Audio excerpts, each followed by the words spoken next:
Estás escuchando De Piel a Cabeza, un recorrido por tu salud con Ana y Rosa Molina. Porque sabemos que el conocimiento es la mejor medicina.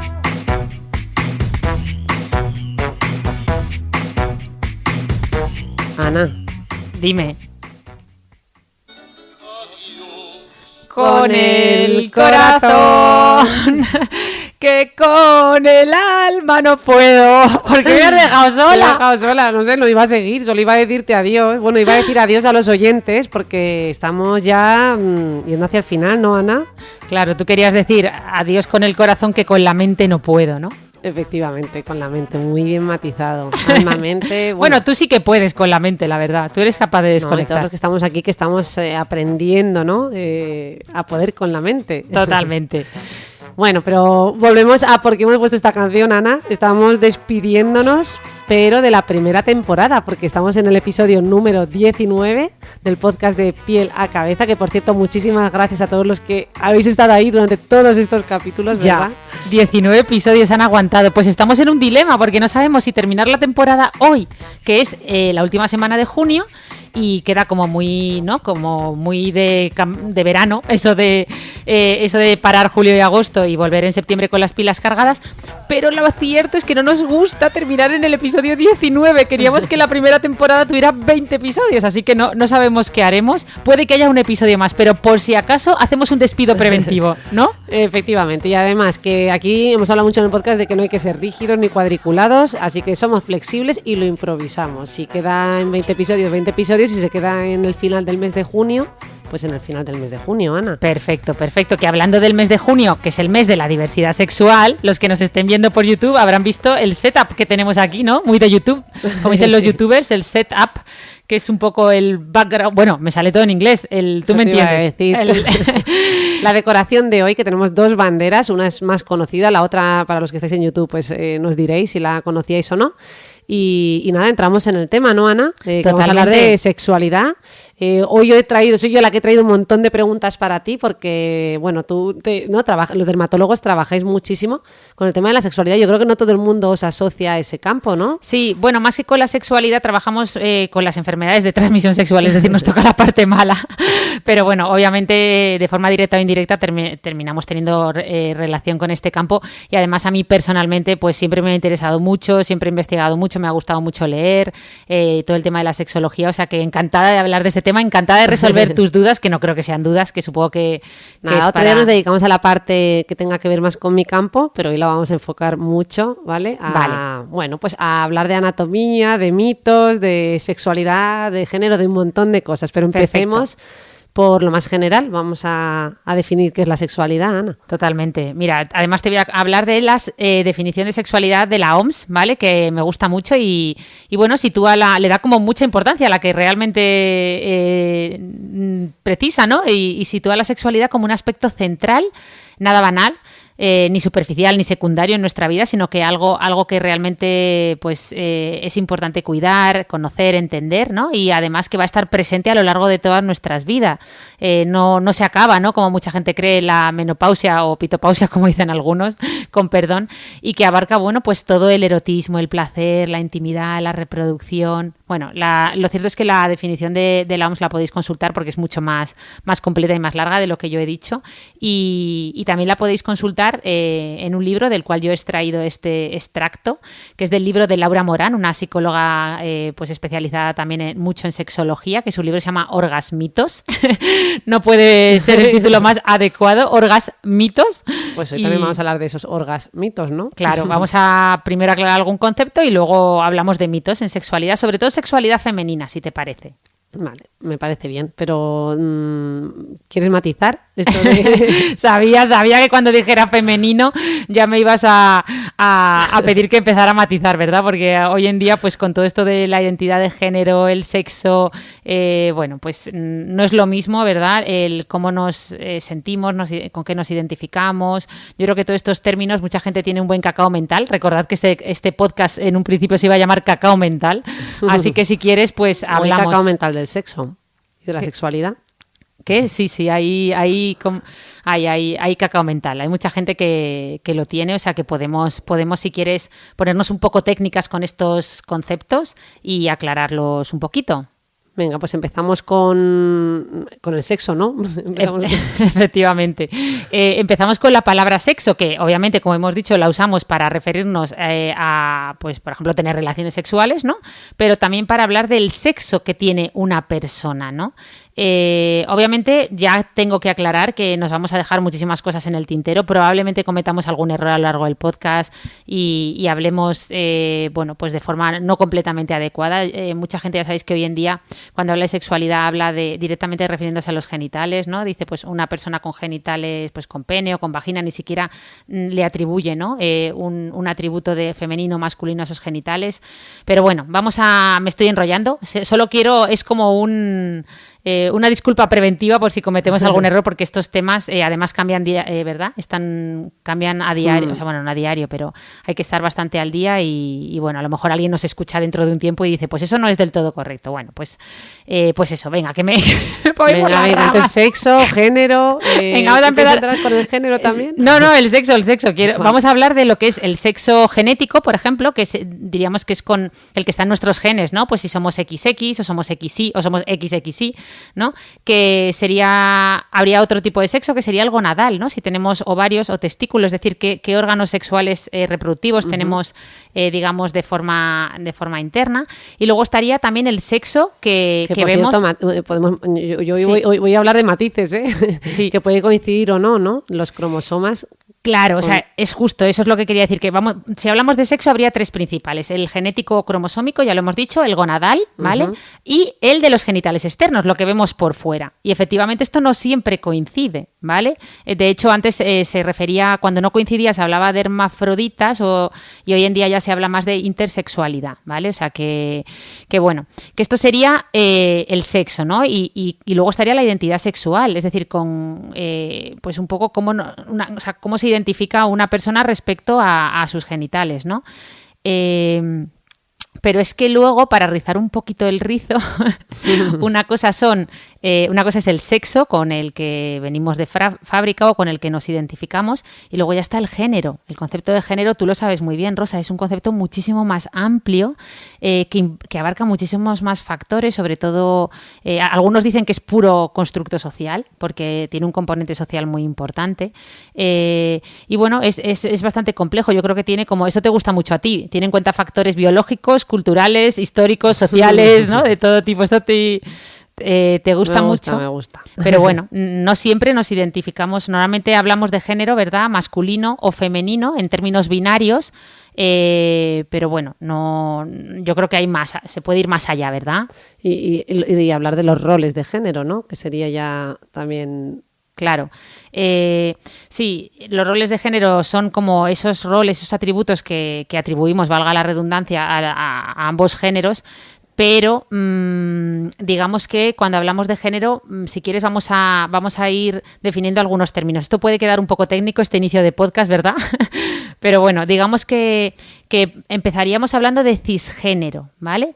Por ejemplo, podríamos decir, por aterrizarlo un poco, que soy una mujer cisgénero. ¿Por qué? Soy cis en el sentido en que tengo, soy médico y lo he comprobado, unos órganos sexuales. No hace falta ser médico para comprobarlo. Sí. Pues te lo estamos liando. Paramos, nada. Es verdad. Bueno, venga, no paramos, vamos, que a veces paramos cuando decimos alguna barbaridad, pero no. Cisgénero sería cuando el sexo con el que nos identificamos y el género concuerdan, ¿vale? Es decir, identifico que tengo unos genitales, por ejemplo, de mujer y además me siento mujer, ¿no? Según los roles de género de la sociedad. Luego estaría transgénero, ¿no? Hablamos de trans cuando el sexo y el género no concuerdan, ¿no? Siempre que estamos hasta ahora hablando en términos binarios. También estaría el género fluido, ¿vale? Personas que a lo largo de su vida pues se pueden identificar con distintos géneros, ¿vale? No siempre el mismo. Luego estaría el género queer. Aquellos que no se quieren identificar con ningún género, sobre todo binario, ¿no? Hombre-mujer, para romper un poco con esos roles. Luego estarían los agénero, que no se identifican con ningún género actual, ¿vale? De los que existen, y luego el pangénero, que se identifica Madre mía. con varios géneros a la vez, pero no de forma fluida, sino de forma fija. Es decir, siempre se identifican con varios géneros a la vez. Bueno, esto es un poco lío, y no sé si os habéis enterado, pero bueno, en general yo creo que con entender cis, trans y género fluido o pangénero, yo creo que sería... Y género queer y a género, y ya los hemos vuelto a nombrar todos, o sea que... Bueno, nada, es verdad que es un poco complejo, pero... Veo que te lo has repasado, esta parece una clase de género, de todos los tipos de roles de género. Y bueno, vámonos a la orientación sexual, porque la gente tendrá eso, pues un buen lío, ¿no? Con todo esto que has dicho, con la orientación. Ahora mismo la mayoría de la gente ya tiene un buen lío, pero hay que terminar de liarles, porque para eso estamos aquí. Nah, es broma. Porque claro, no solo, o sea, por un lado hemos hablado del sexo, ¿vale? Con el que te identificas o tienes o simplemente te atribuyen cuando naces, ¿no? Luego está el género, ¿vale? Más un constructo más social, ya lo hemos dicho, pero luego es que también hay que tener en cuenta, nos definimos muchas veces, y eso que no nos gusta poner etiquetas, pero nos definimos a veces según también nuestra orientación sexual, ¿no? Y en función de eso hablaríamos de heterosexual, que suele ser lo más frecuente cuando nos sentimos atraídos por personas que tienen un género diferente al nuestro. Homosexualidad, cuando nos sentimos atraídos por personas que tienen un género o se identifican con un género similar al nuestro. Bisexualidad, cuando nos atraen ambos géneros, teniendo en cuenta que aceptemos eso de ese modelo binario, ¿no? De hombre-mujer. Pansexualidad, cuando el género no influye en la atracción, es decir, personas que se sienten atraídas por otras personas sin importarles el sexo o el género. Asexualidad, que normalmente esto está bastante mal entendido, simplemente son personas que la sexualidad no es algo principal en su vida. No quiere decir que no tengan relaciones sexuales, simplemente a lo mejor no le dan la misma importancia que otras personas. Demisexual son aquellas personas que sienten atracción sexual solo o normalmente vinculado a que se enamoren o haya un vínculo afectivo. Y para terminar, y esto se ve mucho en Tinder, la sapiosexualidad, que son esas personas que para sentirse atraídos por otras primero necesitan tener o sentir una atracción ideológica o mental, ¿no? Con esa persona. Lo que tú siempre dices de que en el futuro ligaremos por las arrugas cerebrales y que veremos el cerebro, ¿no? Por realidad aumentada. Pues estemos todos operados y retocados y nos parezcamos un montón. Pues los sapiosexuales... filtros para ir por la calle y cosas así. Pues los sapiosexuales son unos visionarios, porque ellos ya tienen más en cuenta esto que a lo mejor otros atributos externos, ¿no? Qué bueno, Ana. Oye, pues vamos a rizar un poco más el rizo, ¿no?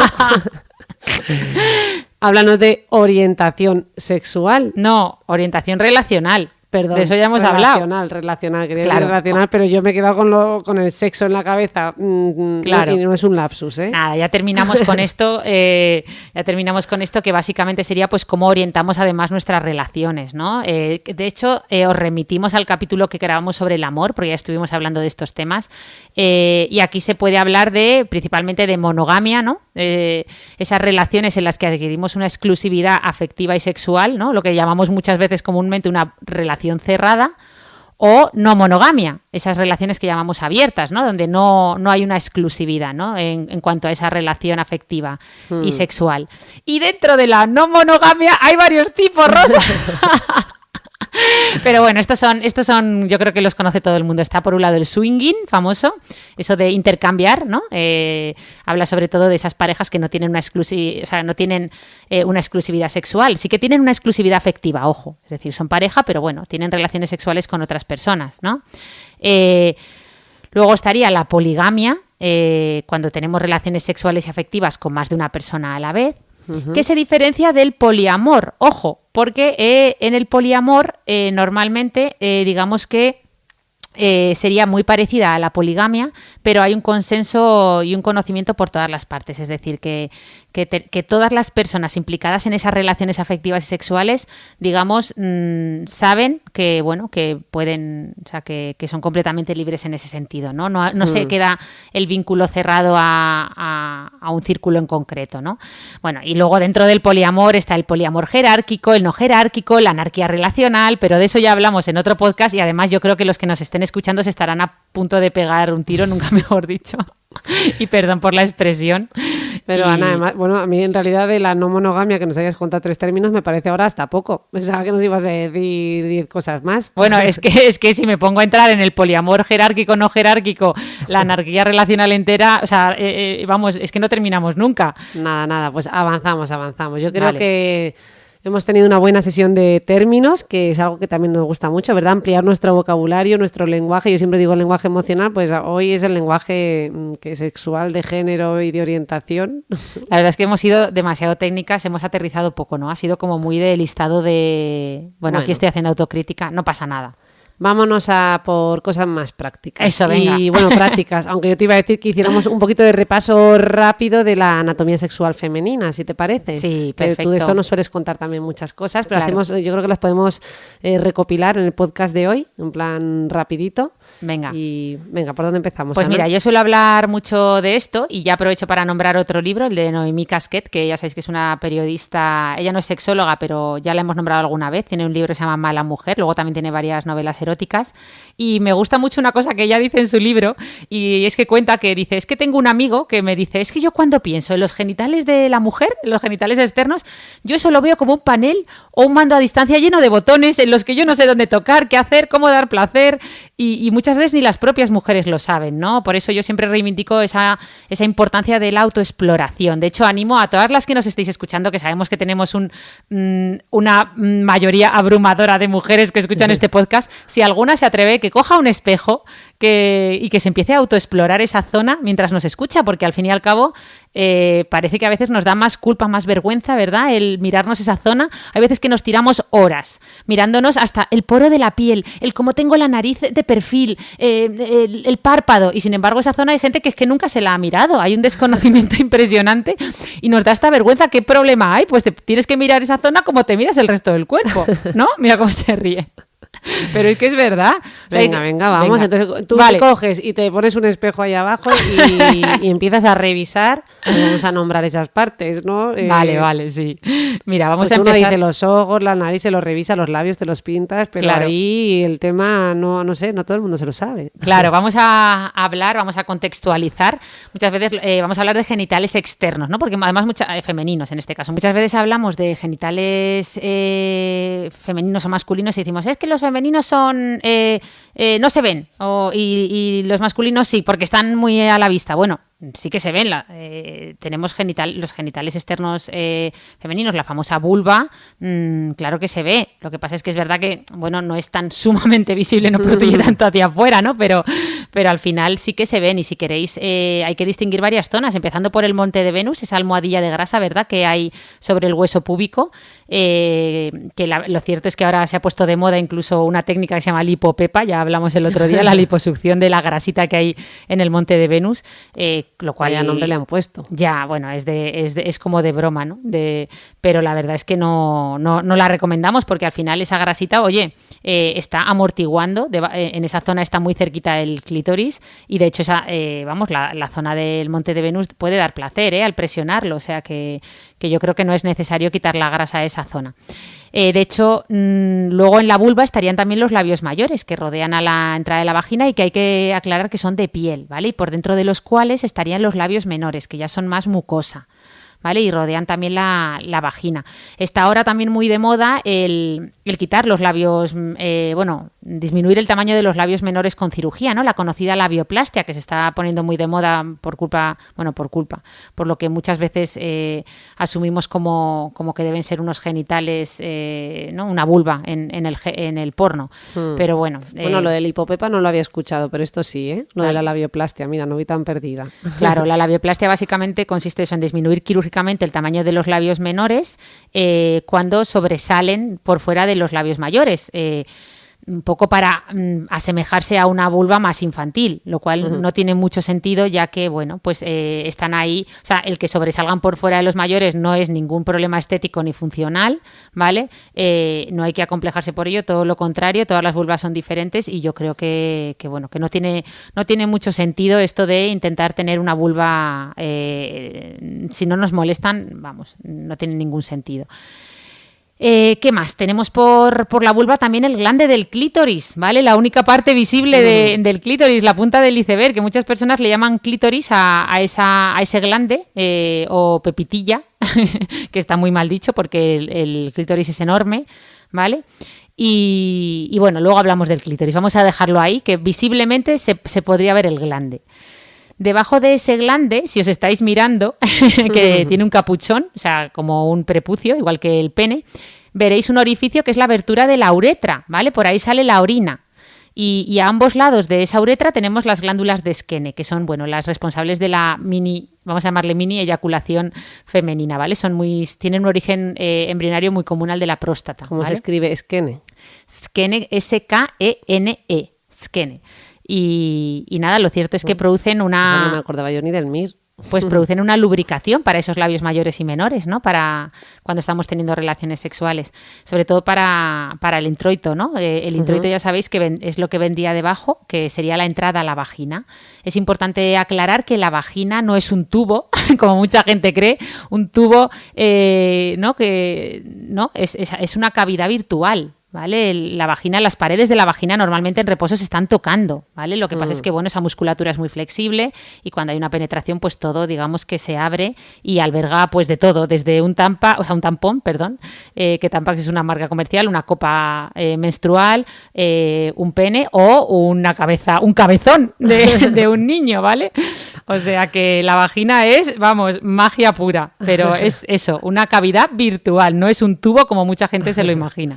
Oye, ya que has mencionado el tema del bebé, nos tienes que hablar de una parte que está tan de moda y que se habla tantísimo, que es el suelo pélvico, ¿no? Totalmente. El suelo pélvico sería como el suelo, nunca mejor dicho, que cierra o que pone, ¿no? Que cierra por abajo toda la cavidad abdominal, sostiene todos los órganos que tenemos en la cavidad pélvica, pues la uretra, o sea, el útero, la uretra, la vejiga. De hecho, hablando de la vejiga, nos ayuda a controlar y retener, pues eso, esa sensación de orinar, ¿no? Y también otra sensación que no voy a nombrar, el número 2, como le llaman.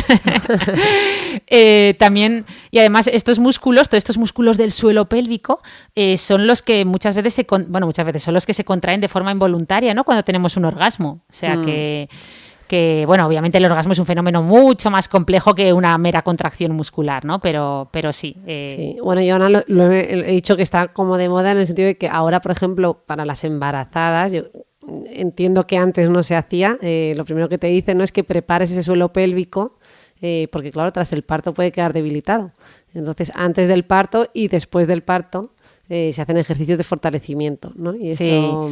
Sí, de hecho las famosas bolas chinas, que la gente se cree que, bueno, pues son para dar placer, bueno, son para dar placer luego, es decir, que las bolas chinas lo que hacemos es introducirlas dentro de la vagina y favorecer esa, bueno, vagina o a veces también el ano, pero bueno, favorecer esa ¿no? O sea, tú eres consciente para que no se escapen, estás contrayendo esos músculos y fortaleciendo la musculatura del suelo pélvico, y en el futuro eso también te va a proporcionar probablemente más placer, porque toda esa zona va a estar más saludable, pero bueno, cumple muchos otros factores, vas a controlar mejor, vas a retener mejor el pis, etcétera, ¿no? Sí, vas a prevenir que las consecuencias, ¿no?, del parto, que se quede debilitada esa zona, que haya prolapsos, eso, bueno, que puedas empezar con pérdidas de orina, que justo, si esta zona la tienes bien trabajada, ¿no? Se puede decir así. Los prolapsos es cuando los órganos de esa cavidad pélvica, por ejemplo el útero, pues digamos se debilita, cae y se visualiza, ¿no? Sí, descienden y se puede visualizar a través de la vagina incluso. Bueno, nos estamos poniendo muy técnicas. Nos vamos mucho venga, vamos a por una parte más divertida o una parte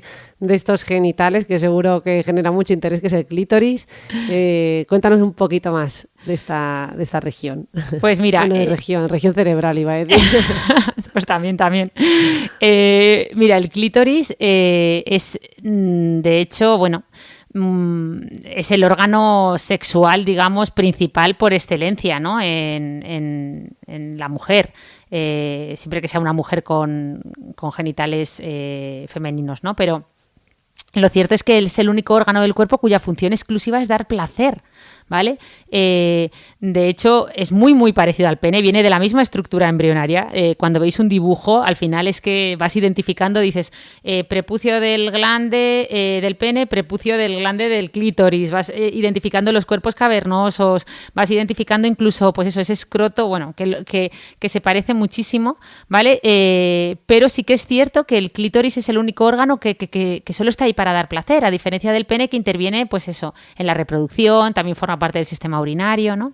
Uh-huh. Y bueno, lo cierto es que igual que el pene, es un órgano que está compuesto de tejido eréctil, se llena de sangre cuando se erecta, ¿no? Se hace como muy grande, se tensa como un globo y lo cierto es que, pues como hemos dicho, es muy, muy parecido al pene, ¿no? Tiene 2 bandas de tejido eréctil que serían equiparables a los cuerpos cavernosos del pene, que es lo que hace que se tense y crezca muchísimo.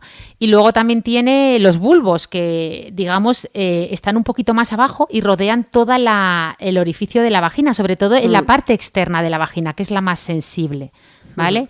Yo creo que es importante entender esto porque, mucha gente cree que el órgano principal que aporta placer, ¿no? A las mujeres es la vagina, ¿no? Y que es muy fácil tener un orgasmo sexual, vaginal, a través, ¿no? de la penetración y es todo lo contrario, ¿no? La mayoría de mujeres les cuesta muchísimo llegar al orgasmo solo con la penetración. Oye, con esto que estás diciendo yo creo que nos podemos saltar ya la parte de mitos o de orgasmitos, porque me vienen un montón de ideas para preguntarte, ¿puedo o no? Venga, si quieres, estamos como un poco apagadillas en este podcast. Empezamos con mitos rápidos, además llevamos casi media hora ya, vamos a hacer como 10 mitos rápidos. Una parte más.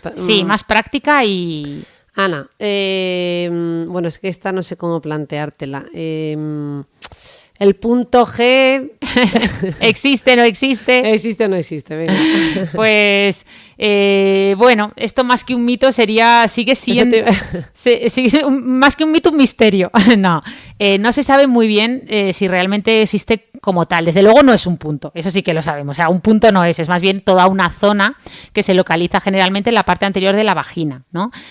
¿Cuál es el problema? Que para poder localizar el punto G hay que estar excitada, ¿no? Entonces, porque justo esa zona se hincha, es una zona de tejido eréctil, y entonces esa zona se hincha, se llena de sangre y es más palpable, ¿no? Más localizable. Entonces, lo que no sabemos realmente si es una zona independiente o lo más probable que es que sea parte del tejido eréctil del clítoris, ¿no? Y entonces, pues obviamente cuando todo el clítoris se erecta, pues esa zona que rodea la parte anterior de la vagina y que está ahí localizada, pues se puede palpar un poco, ¿no? Si introducimos los dedos, pero bueno, no siempre es fácil, para nada nos debemos frustrar si no la encontramos, no lo localizamos, ni nos debemos obsesionar con localizar ese punto G, porque bueno, hay muchos más puntos, más que puntos, zonas erógenas y que nos pueden dar placer, y no hay que centrarse en el dichoso punto G solamente. Nada, no nos centraremos en él.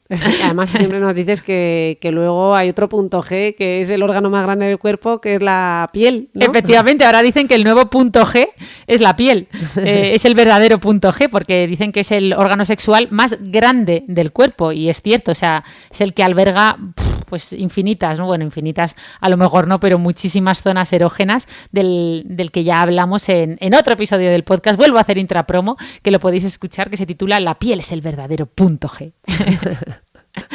Bueno, Ana, pues eyaculación femenina. Vamos a por esta. ¿Mito o realidad?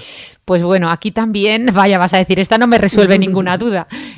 Vamos a ver, yo creo que hay que empezar diciendo que hay una eyaculación femenina, ¿vale?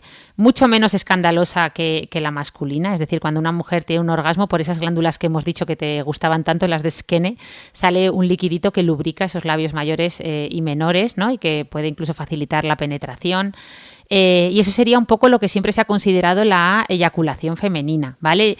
Que ni sale a chorro, ni es tan no escandalosa, no quiero utilizar un término negativo, sino digamos tan llamativa como la masculina, ¿no? Como la de un pene, digamos.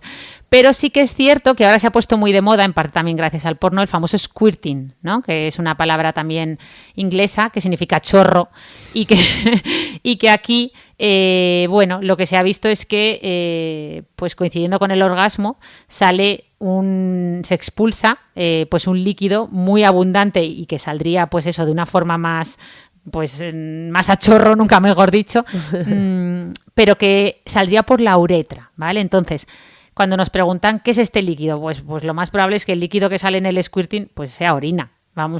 Se ha visto que tiene urea, se ha visto que es una cantidad bastante llamativa. ¿Dónde vamos a albergar? O sea, un líquido que sale por la uretra, ¿dónde lo vamos a guardar? Si no es en la vejiga urinaria, ¿no? O sea, lo más probable es que sea orina, pero bueno, esto del squirting pues no se ha puesto ahora muy de moda. Claro.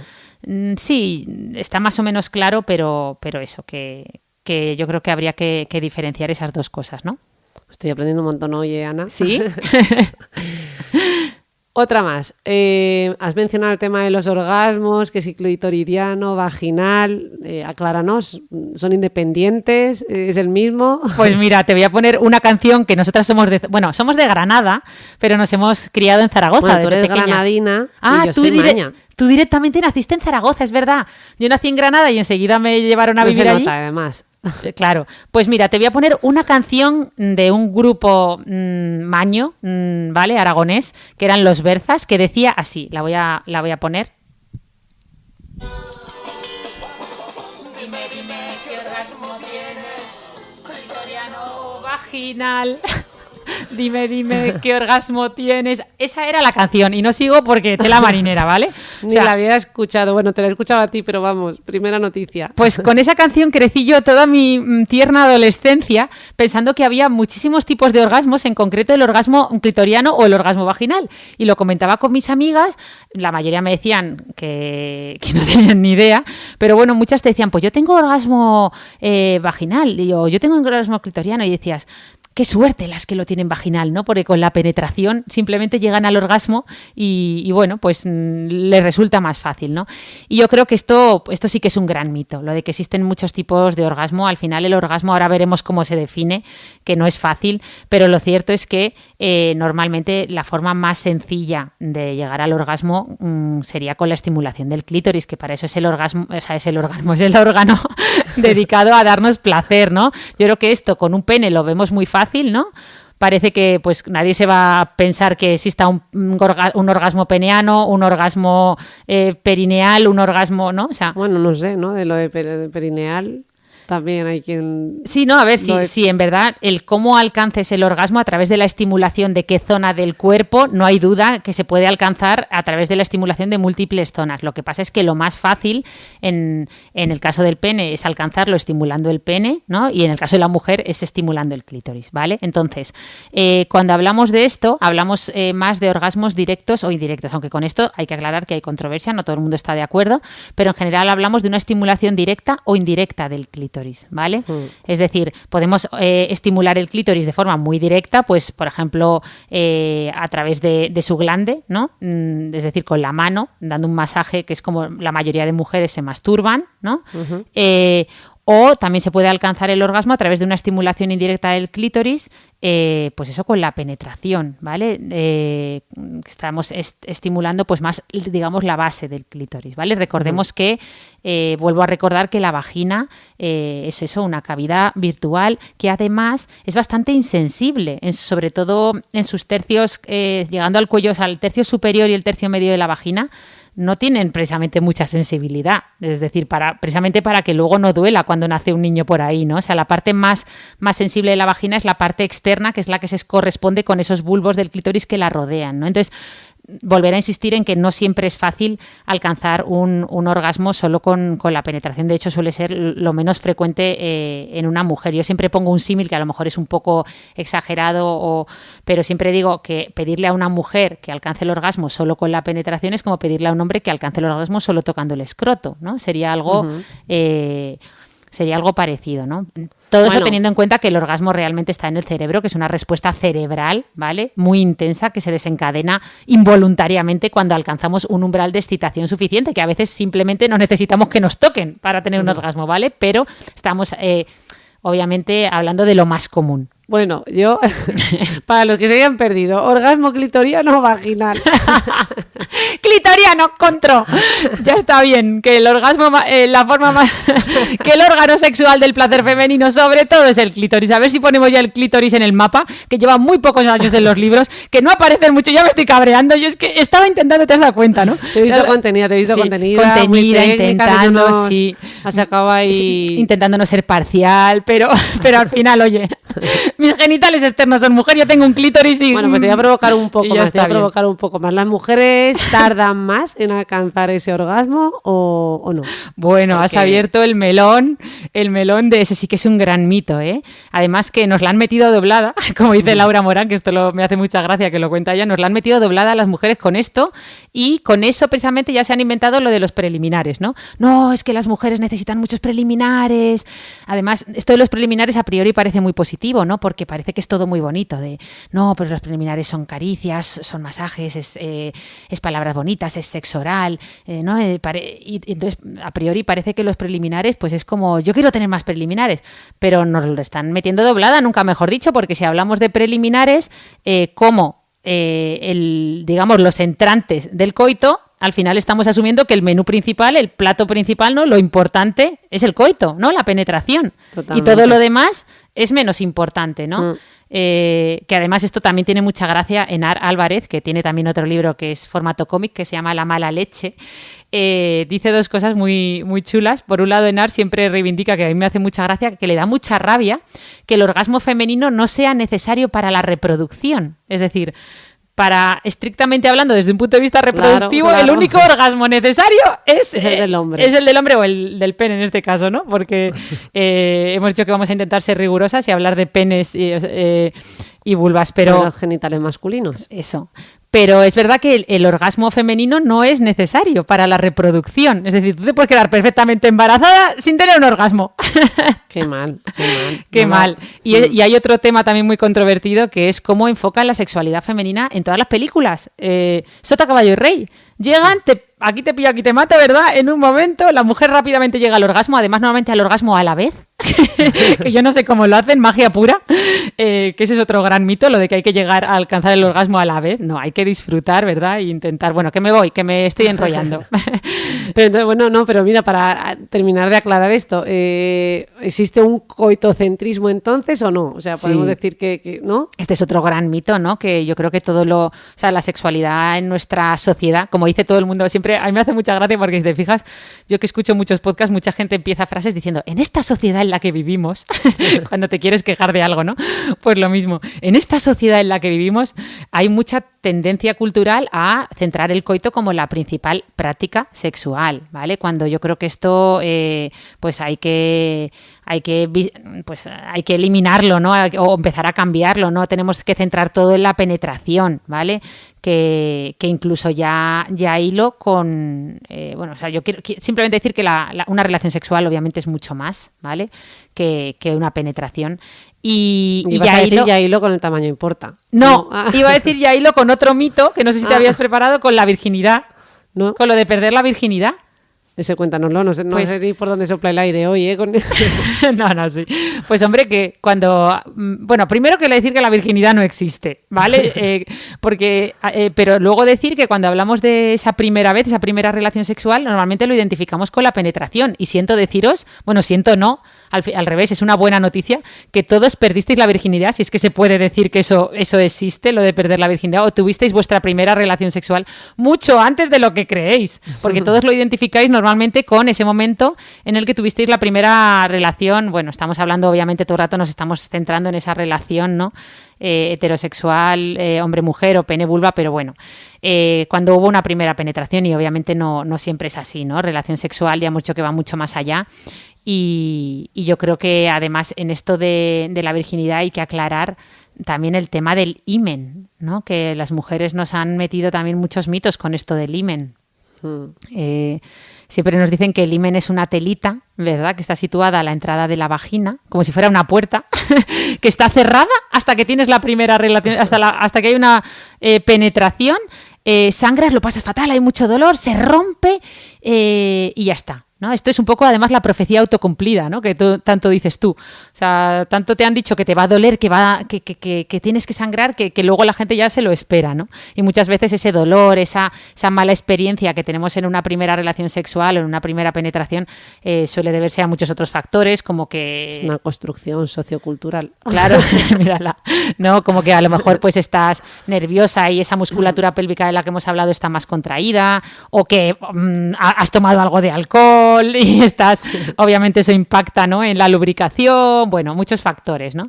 Pero bueno, simplemente decir que el himen es más bien un pliegue mucoso que existe en el tercio externo de la vagina, ¿vale? Que normalmente pues es más grueso cuando nacemos, pero que poco a poco se va retrayendo, se va atrofiando, va perdiendo grosor con el tiempo, ¿vale? Y cuando llega la primera, pues eso, esa primera penetración, pues muchas veces el himen ya, vamos, que el introito vaginal, es decir, el orificio vaginal está completamente abierto y no tenemos por qué esperar que vayamos a sangrar, a doler ni nada, ¿vale?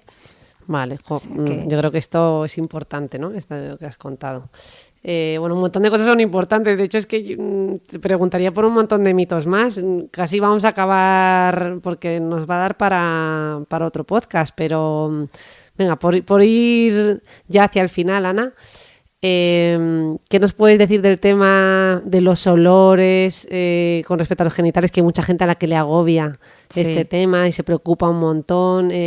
También con respecto al tema de la belleza en esos genitales, porque en el fondo indirectamente has hablado un montón de esto, ¿no? De todo tipo de intervenciones quirúrgicas que se han puesto de moda ahora. La lipopepa, que yo no la había oído en mi vida. Otra que has mencionado. Sí, la labioplastia. Bueno, aquí es que, sobre todo para los genitales, para las vulvas, la verdad es que, bueno, los pobres, quiero decir que poco a poco todos nos estamos subiendo, ¿no? A este carro de los cánones de belleza, que ahora también pues está muy de moda ahí abajo, pero bueno. Claro, lo cierto... desde que nos dices que nos pongamos un espejo ahí abajo, pues la gente empieza a preocuparse. Sí, pero bueno, lo cierto es que bueno, hay una serie de mitos que se asocian, ¿no? Pues los hombres tienen ese mito de tener que ser unos machotes o unos empotradores, como se les llama ahora, y nosotras pues en ser deseadas, no más que deseantes, y bueno, al final para ser deseadas pues como que intentamos que esos genitales externos que son visibles pues sean prácticamente perfectos, ¿no? Y muchas veces cuando hablamos de perfectos, lo cual es imposible, encima nos referimos o sea, lo asociamos con unos genitales infantiles, ¿no? Que es lo peor de todo, ¿no? Entonces, bueno, sí, podemos empezar, por ejemplo, porque aquí hay tres cosas, aparte de toda la estética, ¿no? Todos los tratamientos estéticos que se puedan hacer en ese tema, sí que hay muchas cosas, por ejemplo, empezando, o sea, muchos problemas o muchos, ¿cómo diría yo? Tabús, ¿no? No sabría cómo decir, bueno, que mucha gente lo pasa mal, por ejemplo, con el tema del olor, ¿vale? Especialmente las mujeres. De hecho, os voy a poner una musiquita, muy poco pero fijaros, esta musiquita, es que me ha venido a la mente, esta musiquita es la de Ha nacido una estrella, ¿vale? Que aquí Lady Gaga, que es la protagonista, cuando va a tener relaciones sexuales por primera vez con... Ay, ¿cómo se llama el prota? Que ahora no me acuerdo. ¿Bradley Cooper era? Bueno, no. Lo siento, yo no te puedo ayudar en nada, Ana. Bueno, pues corriendo, igual que en muchísimas otras películas, porque esto en el cine lo vemos un montón, cómo la mujer va corriendo al baño, ¿verdad? A pasarse una toallita de estas de higiene íntima, o a lavarse un poco con agua, a limpiarse, como si estuviera sucia para no oler, ¿no? Estamos como muy obsesionadas con eso. De hecho, ahí, bueno, pues se ha visto que hay, bueno, en Google Trends hay un aumento de las búsquedas de desodorantes genitales, productos para quitar el olor corporal en el caso de las mujeres, ¿no? Y yo creo que esto es importante. Entender que la zona genital, pero en todos, tiene un tipo de glándula sudorípara, que es la glándula apocrina, que produce un tipo de sudor que, cuando es degradado por las bacterias de esa zona, produce un olor peculiar, ¿vale? Obviamente, si hay una buena higiene en la zona, no tenemos por qué preocuparnos, es decir, no tenemos que obsesionarnos con limpiar esa zona, ¿vale? Claro, pero imagino que habrá gente que le preocupe porque no, igual que el sudor, hay gente que suda con más facilidad. Claro, el problema es que si nos obsesionamos con limpiarlo más, sacarnos brillo, como digo yo, muchas veces va a ser contraproducente. Vamos a alterar la flora bacteriana de esa zona, vamos a cambiar el pH. Es mantener la higiene, con la higiene natural. Claro. No, a ver, vamos a partir de la base de que aquí la gente tiene una buena higiene diaria, ¿vale? Estamos matiza, claro, a ver si ahora la gente va a usar esto. O sea, dentro de tener una buena higiene diaria, no hay que, pues eso, usar ni desodorantes genitales en esa zona, ni usar productos pues muy agresivos, ni perfumes, ni detergentes que limpien en exceso, ¿no? De hecho, no hay que limpiar la vagina por dentro, ¿vale? La vagina se limpia sola y además es que tener un poquito de olor en esa zona nos ayuda, ¿no? Es decir, que si enmascaramos por completo el olor genital, nos vamos a perder, porque muchas veces ese olor es el que nos orienta a que puede haber una infección. Por ejemplo, si cambia tu olor de esa zona normal o habitual, es porque puede haber una infección, ¿no? Entonces también nos ayuda, o sea, no hay que enmascarar por completo ese olor, ¿vale? Hay que asumir, normalizar, como dice mucha gente, que los genitales tienen un olor y dentro de que sea un olor normal, que no sea un olor de, como tú bien dices, de no lavarnos nunca, pues ya está, ¿no? Claro, no, pero me refería porque hay gente que tiene mucha higiene y aún así, ¿no? Por las axilas, a lo mejor a la mitad del día ya está sudando y notan un olor intenso. Bueno, o sea que... sí, podríamos pues a lo mejor pues hacer un segundo lavado, yo qué sé, pero con agua, no abusar, ¿no? de esos jabones que sean muy agresivos y sobre todo no obsesionarnos, porque todo esto no lo digo porque no haya que lavarse, sino más bien por lo que nos puede afectar a nivel psicológico. Es decir, en el sexo muchas veces tú disfrutas si estás relajado. Entonces, si estás tan obsesionado por tu olor de esa zona, es que ni siquiera vas a terminar disfrutando, ¿no? Entonces esa es la pena, a eso voy, a que tengas que estar más preocupado por eso que de a lo que estás, ¿no? Que es a disfrutar de tu pareja, a abrazarte y hacer, que se pueden hacer muchas cosas. Vale. Bueno, nos ha quedado claro, Ana. Entonces, no sé si nos quieres comentar algo más. Otro mito con esta zona, o sea, ya que estamos hablando de la vulva ideal, entre comillas, porque pues es también el tema del color, ¿no? El mito de la vulva ideal.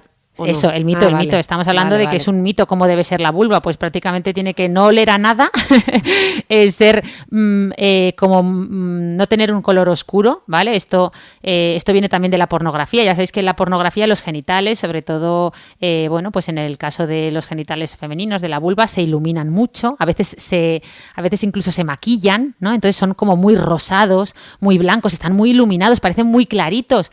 Esto, entre comillas, lo hacen para dar un aspecto, pues eso, ya lo hemos recalcado hasta la saciedad, más infantil, más juvenil. Pero es que los genitales adultos no son así. Los genitales adultos, la piel de la zona genital está sometida a mucha fricción, con las hormonas se vuelve más oscura, es una piel más oscura per se, ¿vale? Entonces, bueno, han proliferado ahora mucho pues todos los productos para realizar un blanqueamiento genital, ¿vale? Que al final no vamos a conseguir blanquear nada, ya os aviso, con este tipo de cosmética que compréis online, y lo único que vais a conseguir es terminar dañando la zona, irritándola, porque, bueno, muchas veces vemos dermatitis irritativas por este tipo de productos. Si realmente os preocupa este color, que no debe preocuparos, pues mejor acudir a un profesional, porque hay otras estrategias, ¿no? Como láser, peelings, etcétera, pero que igualmente no debe preocuparnos, o sea, esto del blanqueamiento genital que está tan de moda, yo creo que lo podemos dejar a un lado sin problema. Y otro que también está muy de moda es la depilación, ¿no? Genital. Bueno, esto se está convirtiendo en la norma ya, más que la excepción, ¿vale? La depilación del vello púbico, tanto en genitales masculinos como femeninos, la verdad es que cumple una función. Cumple la función de mantener la zona íntima con un nivel adecuado de temperatura, de humedad, de evitar posibles infecciones. De hecho, todo el mundo, no, yo me depilo porque depilarse, o sea, no depilarse... o sea, bueno, la estoy liando. Yo me depilo porque es más higiénico, ¿vale? Entonces, esto es más bien al revés, ¿vale?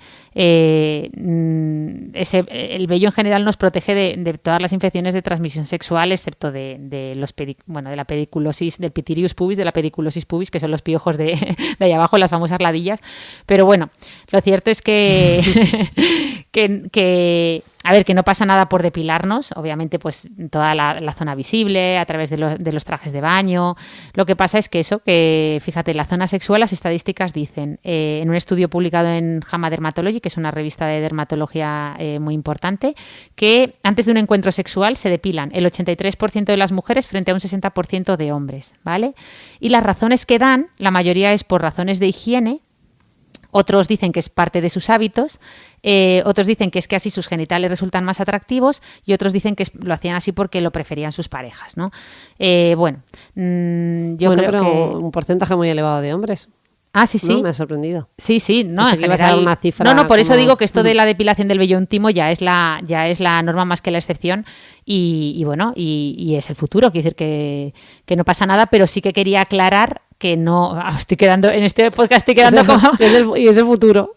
Sí, claro, yo sí que, bueno, el futuro y el presente, quiero decir que está claro que la depilación del vello íntimo, que tampoco pasa, lo que quiero decir es que no pasa nada, pero bueno, que aclarar que no es más higiénico. ¿Vale? O sea, solo aclarar eso. O sea, es el mito. No es más higiénico depilarse el vello íntimo, pero está muy bien si lo queréis hacer y no estamos nosotros aquí para deciros lo que tenéis que hacer.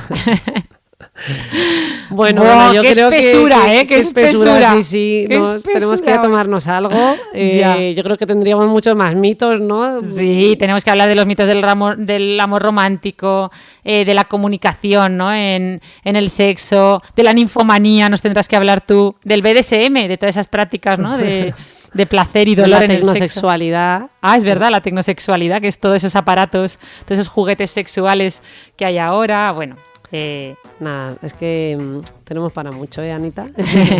venga, lo dejamos, ¿no? ya. Sí. Sí, que yo estoy sudando, me ha costado porque estaba todo el podcast, claro, intentando hablar bien, con propiedad, y al final me tenía que haber relajado.